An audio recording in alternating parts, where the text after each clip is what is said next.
की व्यवस्था की भैया कैसे देखते हैं? आईडी नीचे करो, देखिए, भारतीय जनता पार्टी का कार्यकर्ता नीचे करो यार, पेन छिप रहा है। पार्टी की सरकार है, इसलिए सबसे पहली जिम्मेदारी वो निभाता है कि सरकार के द्वारा ज़रूरतमंद लोगों के लिए जो योजनाएं चलाई जाती हैं वो नीचे तक पहुँचें, जनता तक पहुँचें, ताकि पंडित दीनदयाल उपाध्याय का जो अंत्योदय का संकल्प था और हमारे माननीय प्रधानमंत्री मोदी जी जो सेवा ही संगठन है, जो मंत्र उन्होंने दिया है, उसको पूरा करते हुए हर ज़रूरतमंद तक सरकारी सुविधाएं पहुँचें।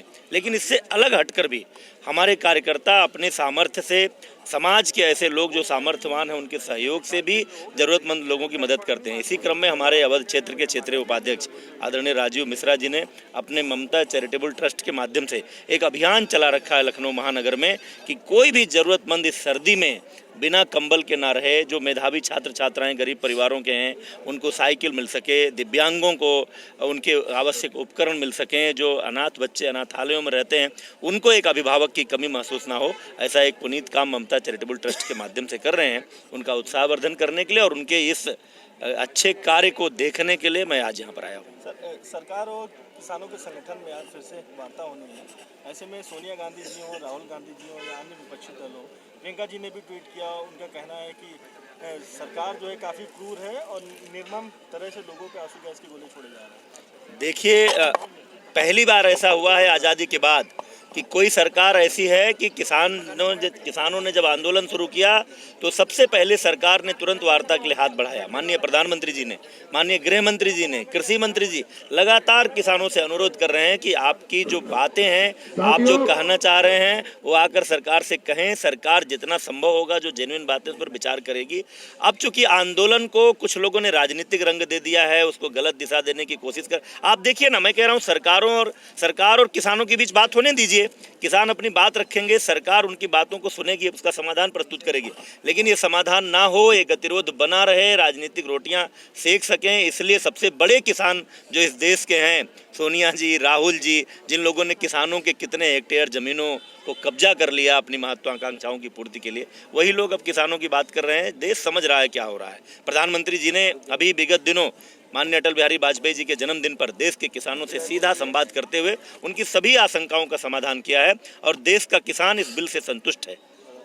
सर बेसिक शिक्षा मंत्री मनीष सिसोदिया है और उनका ये सवाल था कि उत्तर प्रदेश में जो है शिक्षा व्यवस्था खराब है, उनको देखने भी नहीं जाने दिया। सर क्या कमियां थी जो उनको वहां तक नहीं पहुंचने दिया? देखिए, आम आदमी पार्टी केवल अराजकता की राजनीति करती है, नकारात्मक राजनीति करती है। मैं कई बार कह चुका हूं कि पूरी दिल्ली में कक्षा 1 से कक्षा 12 तक के केवल लगभग 1000 स्कूल हैं। उत्तर प्रदेश में केवल कक्षा 1 से कक्षा 8 तक के सरकारी स्कूलों की संख्या 1,59,000 है। हमने कभी ये दावा नहीं किया उनकी तरह कि हमारे सभी स्कूलों में AC है और स्विमिंग पूल है। हमारे स्कूलों को अधिकांश, हमारे 90% से ज़्यादा स्कूल ग्रामीण क्षेत्र में, उनको AC और स्विमिंग पूल की जरूरत भी नहीं है। हम हमेशा कह रहे हैं कि जब से उत्तर प्रदेश में योगी सरकार आई है, पिछले 15 सालों में प्रदेश की बेसिक शिक्षा पर ध्यान नहीं दिया गया था। माननीय मुख्यमंत्री जी के व्यक्तिगत मार्गदर्शन में कायाकल्प अभियान चल रहा है। 50,000 से अधिक विद्यालयों को आप जाकर देखिए ना, मैं आपको आमंत्रण करता हूं, आप जाकर देखिए तस्वीर कितनी बदली है। स्कूलों का कायाकल्प हो रहा है, छात्रों की सुविधाएं बढ़ रही हैं। और मैं पूछना चाहता हूं कि हमारी योगी सरकार ने तो 3 साल में लगभग 1.25 लाख लोगों को नौकरी दी है, बेसिक शिक्षा में शिक्षक बनाया है। जरा मनीष सिसोदिया जी को पूछिए कि उन्होंने जो चुनाव में वादा किया था कि सभी जो अस्थायी शिक्षक हैं उनको स्थायी करेंगे, और उन्होंने अपने पूरे कार्यकाल में कितने लोगों को नौकरी दी है। वो 1000 स्कूलों की तुलना 1,59,000 स्कूलों से नहीं हो सकती। हम सुधार कर रहे हैं, ये उत्तर प्रदेश की जनता महसूस कर रही है, आपको दिख रहा है। हम उनकी तरह दावे नहीं करते और बच्चों का खेल खेलने की हम लोगों को आदत नहीं है। हम स्वस्थ राजनीति कर रहे हैं, उत्तर प्रदेश के को विकास की दिशा में ले जा रहे हैं, ये आप सब देखते हैं।